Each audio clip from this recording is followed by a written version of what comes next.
શું તમને પણ બહુ લાંબા સમયથી કોઈ પણ પ્રકારનો દુખાવો છે શરીરમાં, અથવા તો તમારા ઘરમાં કોઈને બહુ લાંબા સમયથી કોઈ દુખાવો છે, જેમ કે સાયટિકાનો પેઇન, કમરનો દુખાવો, કે પછી joints pain, frozen shoulder, tennis elbow, wrist joint pain, કે આ કોઈ પણ પ્રકારના દુખાવામાં જો તમે રોજ પેઇન કિલર લઈ રહ્યા છો તો તમે તમારા જીવનની સૌથી મોટી ભૂલ કરી રહ્યા છો.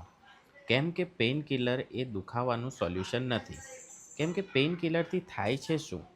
પેઇન કિલર એ દુખાવાને સપ્રેસ કરે છે. મતલબ કે તે દુખાવાને આપણા મગજને ખબર નથી પડવા દેતું.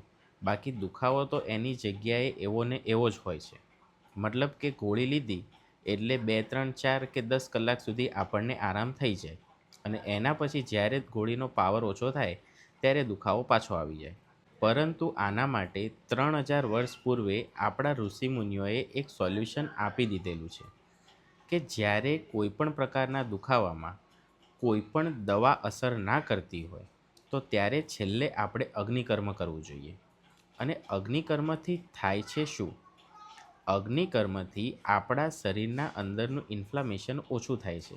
જ્યારે પણ આપણે ટીએમસી યુનિટને પ્રોપર ટેમ્પરેચર ઉપર હીટ આપી એ હીટને પેન સાઇટ ઉપર જ્યારે ટ્રાન્સફર કરવામાં આવે છે ત્યારે આપણા શરીરના અંદરનું ઇન્ફ્લામેશન ઓછું થાય છે.